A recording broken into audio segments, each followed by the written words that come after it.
How we doing, everybody? UFC Thoughts here, and today I'm going to be recapping UFC Perth, Ulberg vs. Reyes, wrapped up yesterday.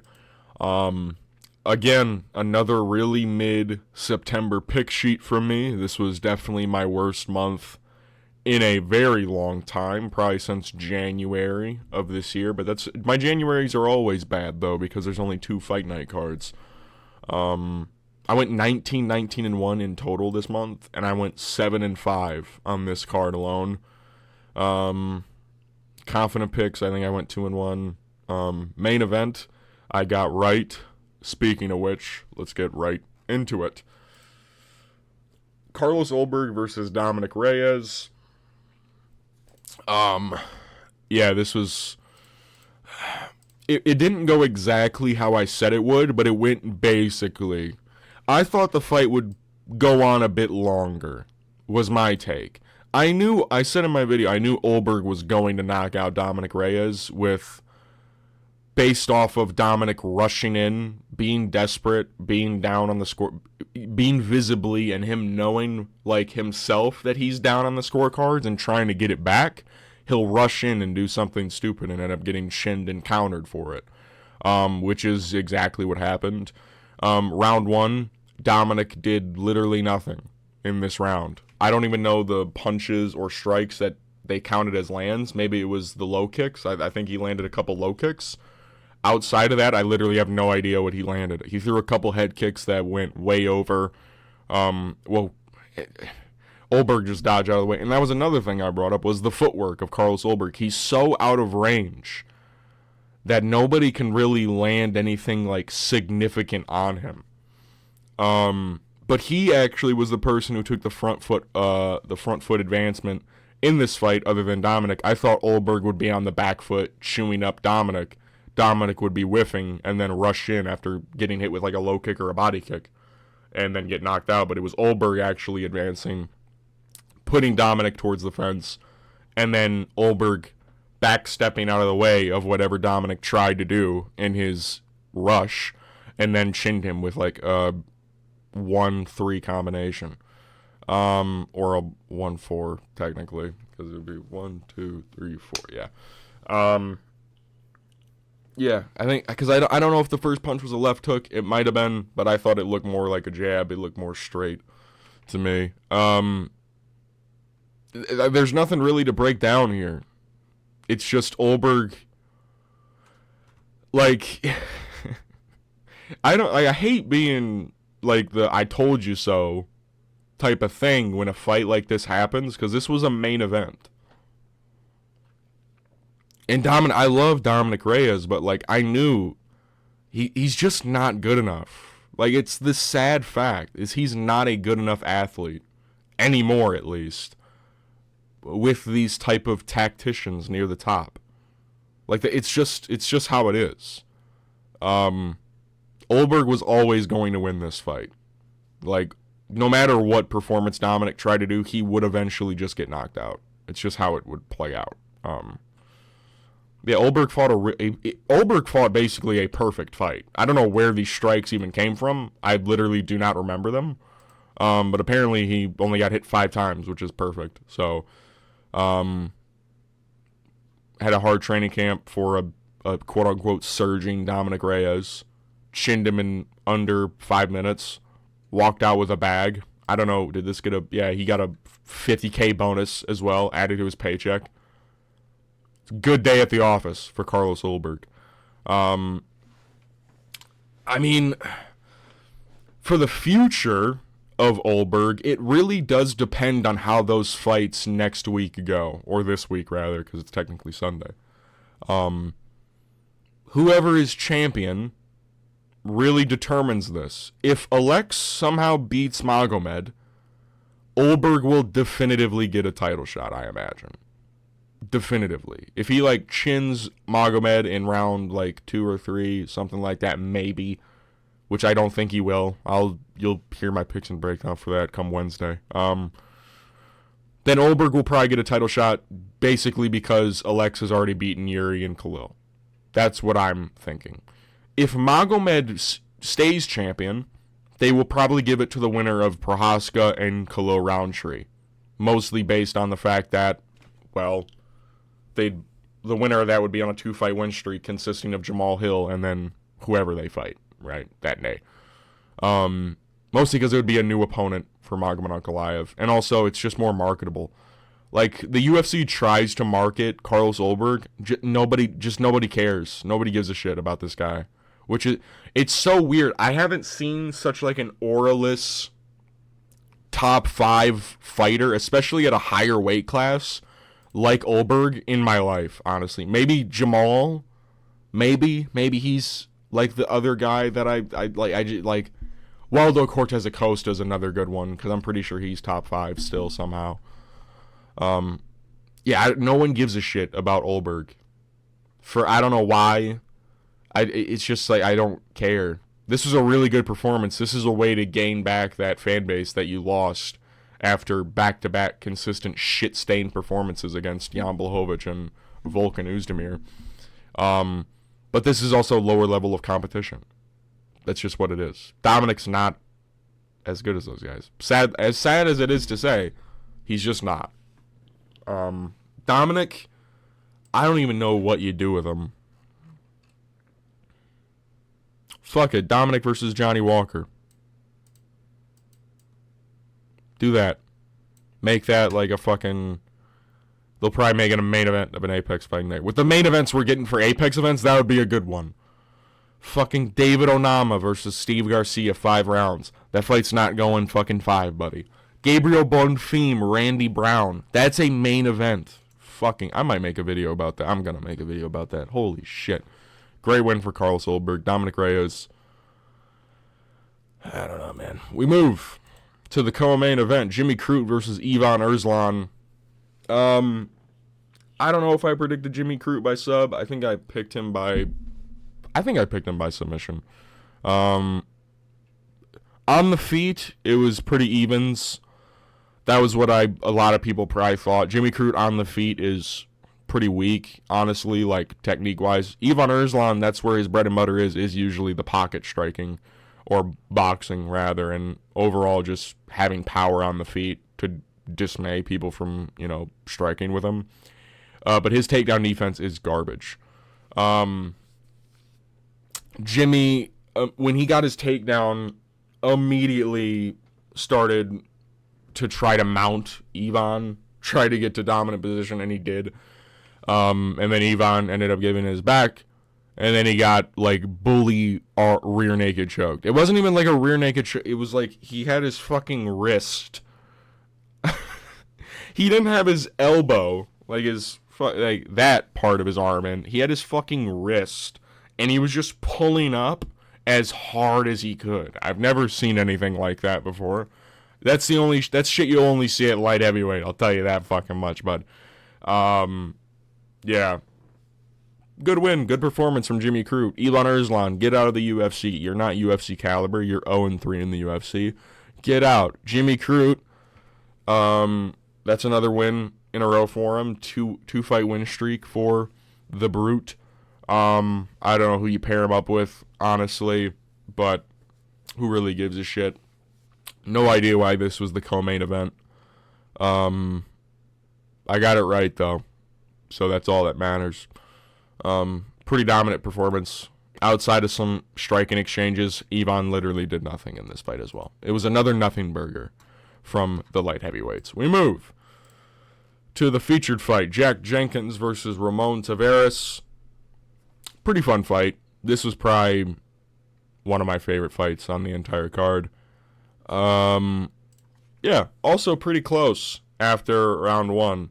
Round one very clearly went to Jack because he hurt Ramon Taveras with a head kick, and he was actually piecing the shit out of him on the feet. Kicking game, like a lot of people probably predicted, was the kicking game of Jack Jenkins would work very well against Ramon Taveras, simply because all Ramon does is box. He doesn't do anything other than that. So, round two rolled by. Pretty competitive round on the feet, but Jack got a takedown. He actually got a couple takedowns in this fight, and he just beat Ramon in the grappling for the rest of the fight. So, Can't say much about that, honestly.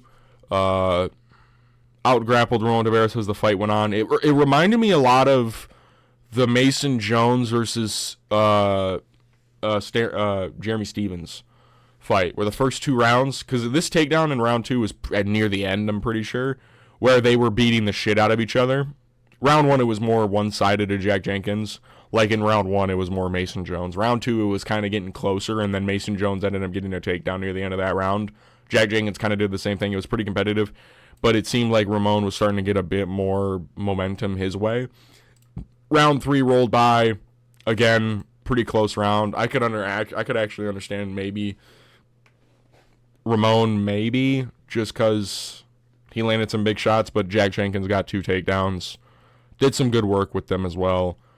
Who cares? Round 1 and 2 definitively went to Jack Jenkins. You could give this round to whoever you want. Jack Jenkins walks away the winner anyways.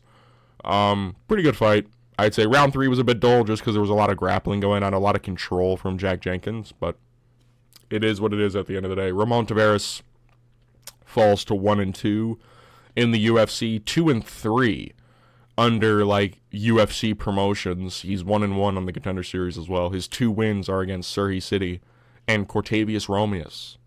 So this guy's really good at fighting. Great win from Jack Jenkins. Couldn't find a finish, but it is what it is. We move to Jake Matthews versus Neil Magny.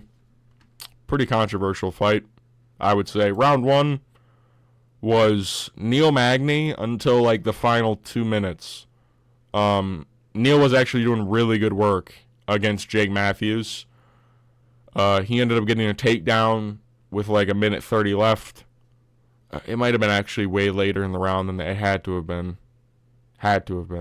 Maybe with like 40 seconds left. Jake jumped the guillotine. And then he was fighting for it forever.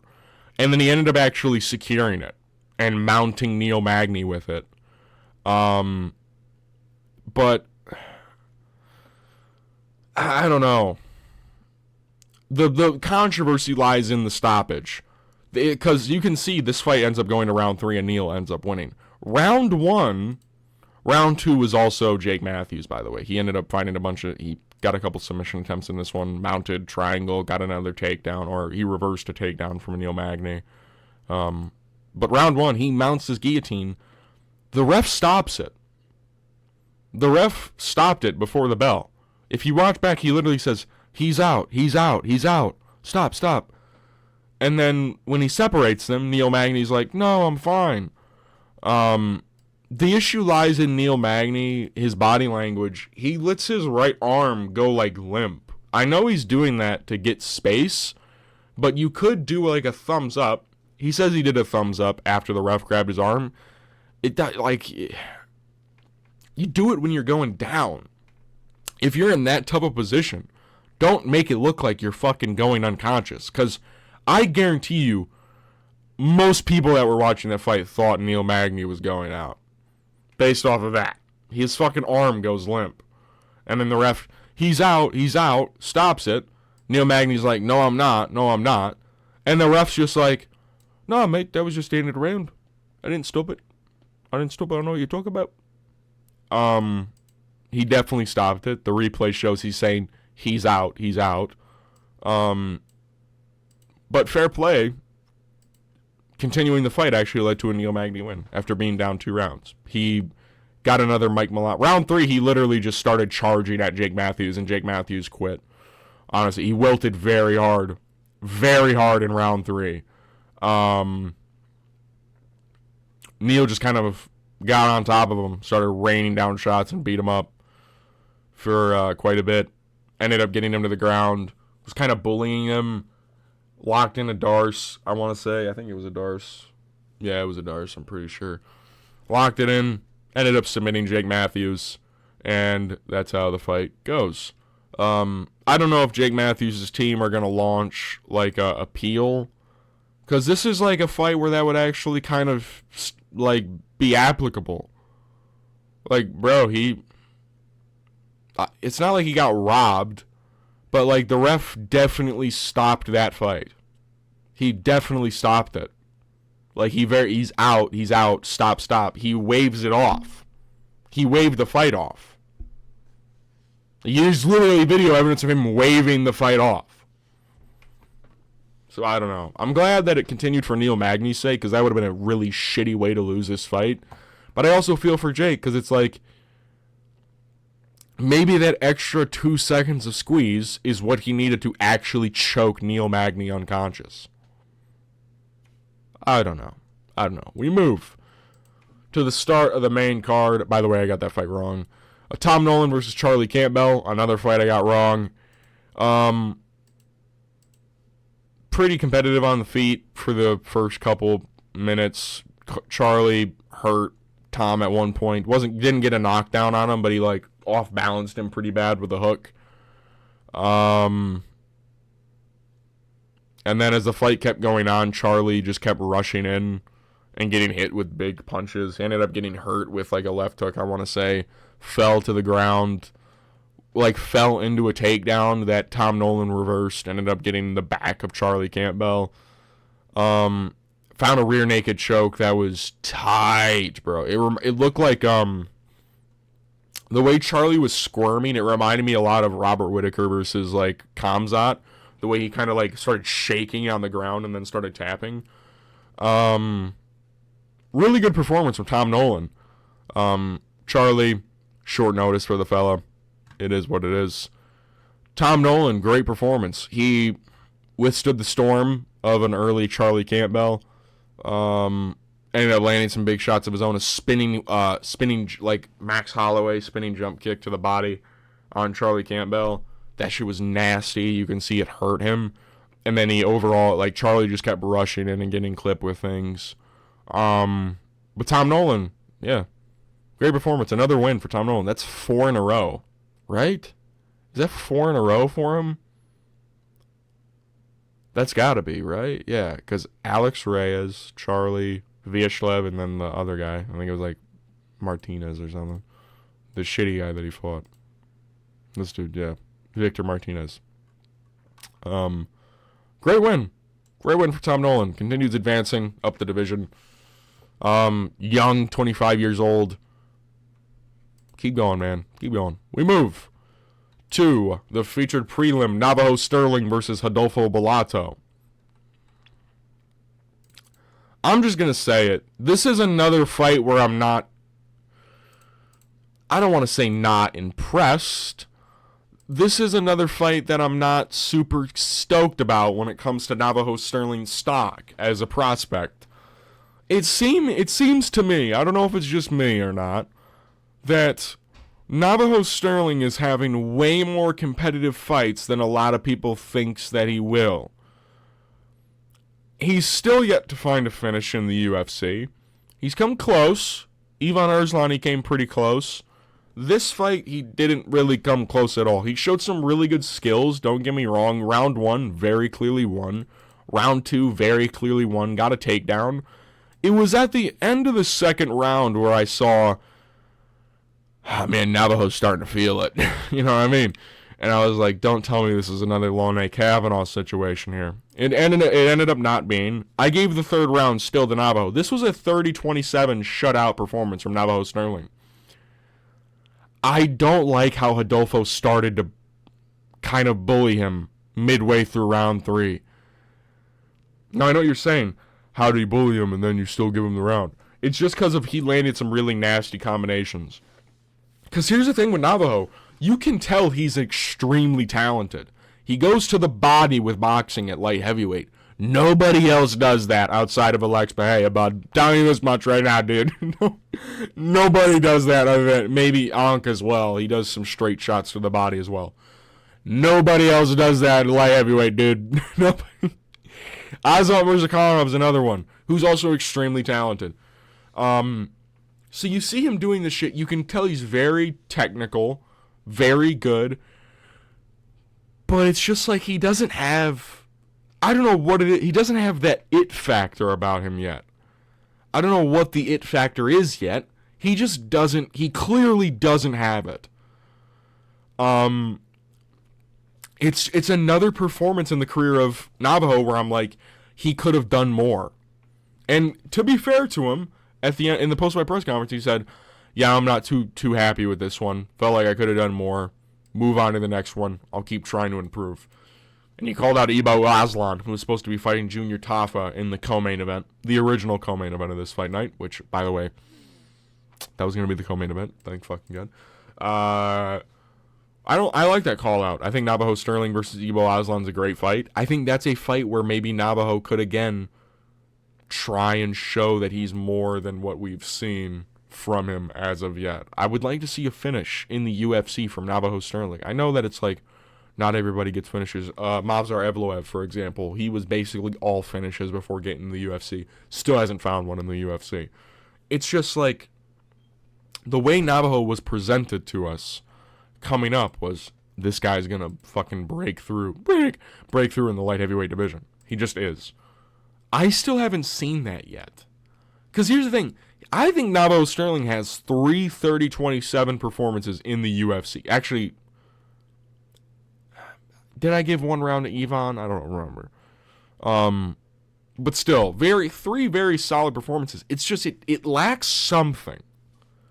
I don't know what it just lacks something. I don't know what it is. It just does. Like, I don't know if it's just me or not. It just does. And I've always thought about that when picking his fights. Remembering the Tuco Toko's performances. Remembering the Ivan Erslan performance. Remembering that he didn't fight a good guy on the Contender Series. He fought some fat slob who probably took it on short notice.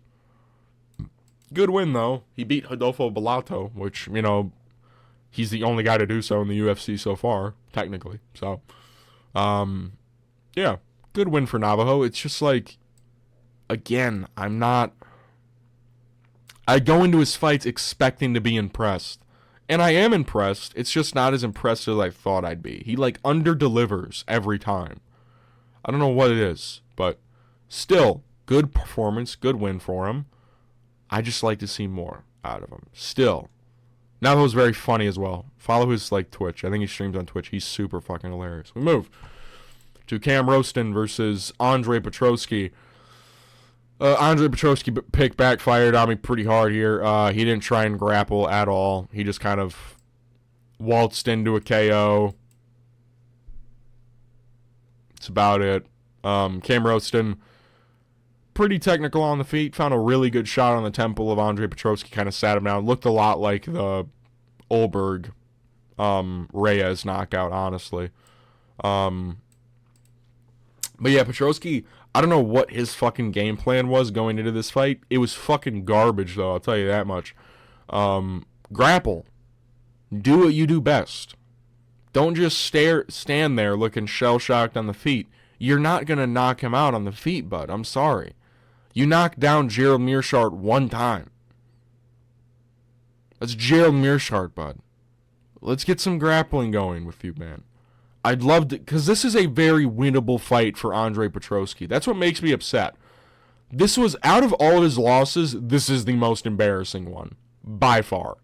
By fucking, bar none, by far, this is his most embarrassing performance in a loss ever.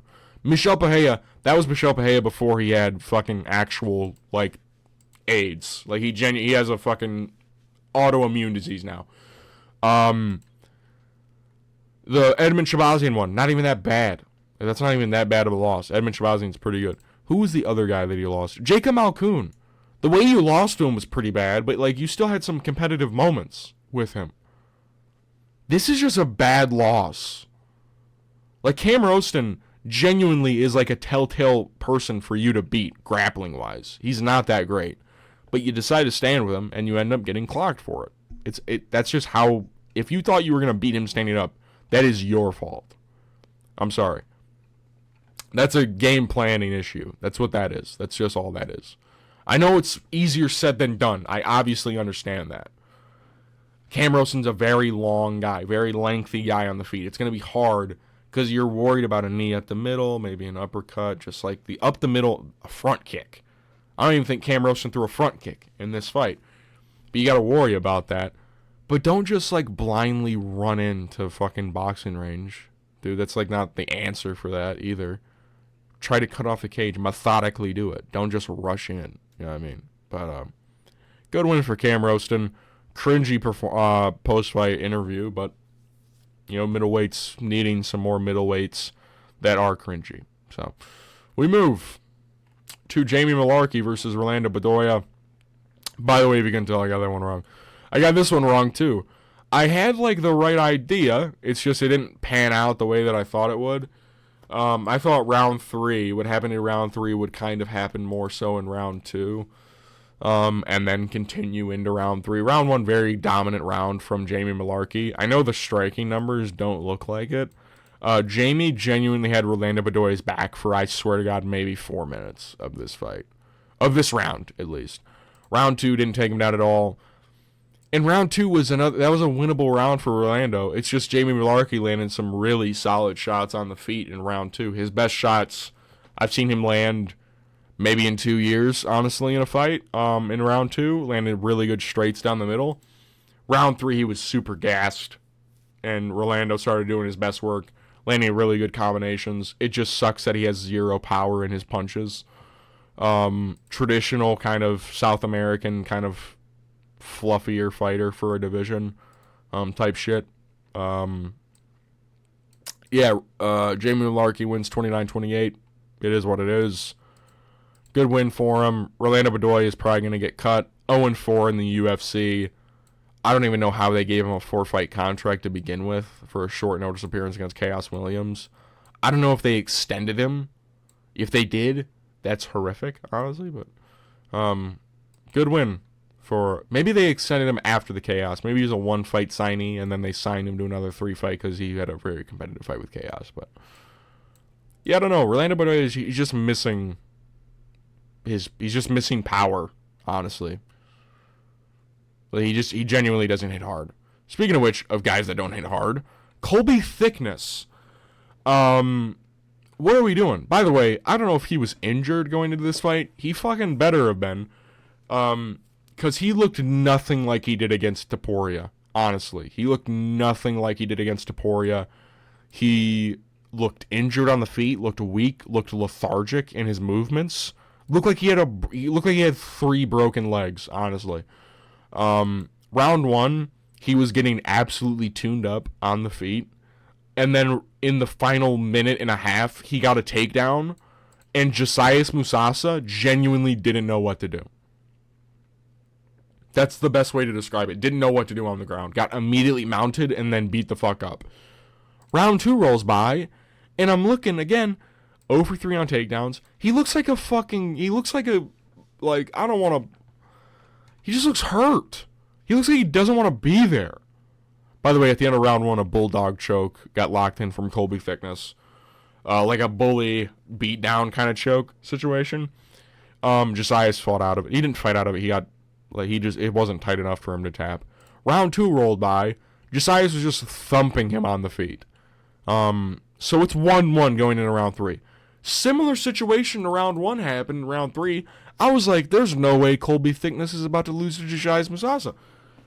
He was about to. Josias was again thumping the fuck out of him on the feet. And then Colby just he genuinely got lucky with a takedown because Josias doesn't know how to defend trips in the clinch. He knows how to defend single legs and double legs because everyone knows how to defend those now. It's the trips in the clinch that really get people. Colby ended up getting a body lock takedown on him, mounted him immediately again. And it's just like, fucking hell, man. This was a very winnable fight. I don't know why, for Josias Musasa, I don't know why I'm like, he should have won. I picked Colby Thickness. He should have, I'm not saying he got robbed. It was a very clear 2-1 Colby Thickness, by the way. Very clearly 2-1 Colby Thickness. The way Colby was performing, Josias should have murdered him, honestly. There's no reason that this fight should have even... I don't know how he only landed 43 significant strikes. He was a wounded fighter in there. He looked the footwork that we saw against Topuria all the way through 3 rounds in that fight, there was not even a resemblance of that in this performance. Colby had to have been injured, which honestly kind of just pull out of the fight, bud. I know he won. I know it paid off. Don't even get the opportunity to maybe even lose to a guy like Josias Musasa, though. Because he's not even that good. But you made his striking look infinitely better than Topuria. If Colby wasn't hurt in this fight, and genuinely this is how he fought tonight, that's terrible.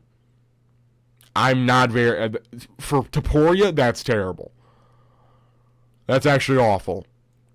But, good win for Colby Thickness, I guess. If you had a broken leg, which that's all roads lead to Colby being injured. I'm joking, but good win. We move to Michelle Montague versus Luana Carolina. Pretty dominant performance from Michelle Montague on the ground. Round 1, pretty close. Honestly, I gave it to Michelle Montague based on... Honestly, no, I think I gave round 1 to Luana. She cut her open insanely bad and was beating the shit out of her on the feet. The takedown and subsequent follow-up shots were not enough to swing this round to Michelle Montague. Round 2 and round 3 is a different story. First of all, Luana got a point taken away from her in round 2 from an upkick, blatantly illegal upkick. And then Michelle Montague just beat the shit out of her on the ground. Got takedowns basically whenever she wanted. Honestly, now some takedown attempts were pretty bad. If she isn't able to get her hands locked around you, you're more than likely going to defend takedowns from Michelle Montague. If her hands do get locked, which most fighters, if they get their hands locked, it's not a 100% chance they're going to get their takedowns. Because people that have defended, they've learned to just stuff takedowns better. She's genuinely just like, if she locks her hands, she's going to get you down. Going 5 of 7 on takedowns against Luana Carolina especially is very impressive to me.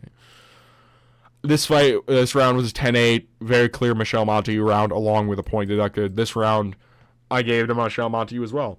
I thought this was a 29-27 performance from Michelle Montague. Very good performance. Luana at a point just decided to try to survive. Honestly, she wasn't trying to get back up to her feet, especially in round 2 and round 1.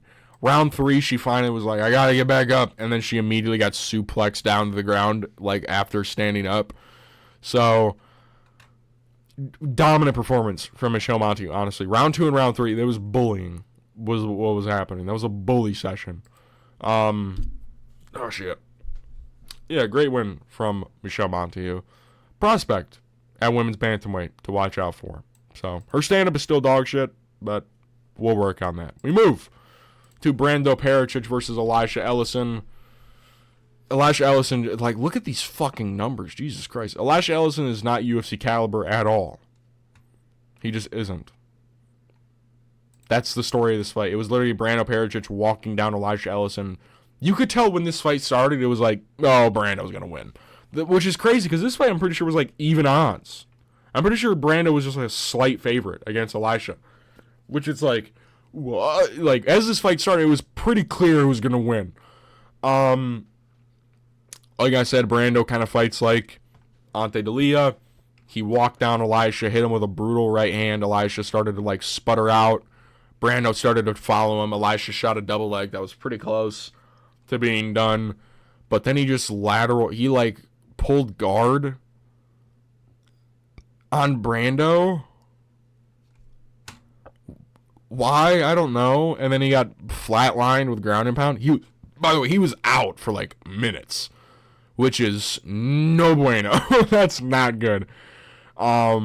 This was supposed to be on the Contender Series. And this is where a thought comes to me. Of all the fights that we could have brought from the Contender Series to the UFC, we brought Brando Pericic and Elisha Ellison up to UFC level immediately? Why? There are so many better fighters that we've seen on the Contender Series just fighting. Cam Roston is an example of that. He had a way better... just like... Maybe heavyweight just needs so much more talent, because they're making... By the way, heavyweight, the UFC's signing like 12 dudes. They've signed like 6 guys from the Contender Series already, and they're signing like 8 dudes upright. Like straight up. Heavyweight, we're going to see a lot of new names in the next following months. Anyways, Brando Pericic, good performance. Watch out for this dude. This guy's actually somewhat decent. Don't take him down, though, please. Don't Blobus. Don't Robelis to Spain this guy. We move to the start of the entire card, Loma Lookboonmee versus Alexia Tainara. I picked Alexia Tainara as a favorite. I said the physicality would win in this fight, and it straight up did. I don't know how Alexia makes strawweight. She's genuinely huge for the division. She literally just bullied Loma in the clinch and the takedown. That's literally all this fight was. And even on the feet, she started to outstrike Loma in moments. Which, that's crazy. Yeah, dominant performance from Alexia Tainara. Not dominant like Michelle Montiel dominant, but she won every round. Like, I don't think you can argue any of these rounds for Loma Lookboonmee, honestly. Based off control, like total strikes. I know significant strikes were close in some of these rounds. Oh, S. What the fuck? God damn it. I guess we're looking at S right now.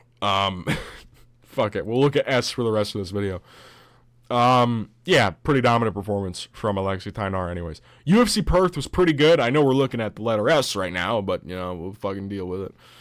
4 strokes. Highlighted is crazy. UFC Perth was pretty good. I went 7-5 on picks, aforementioned.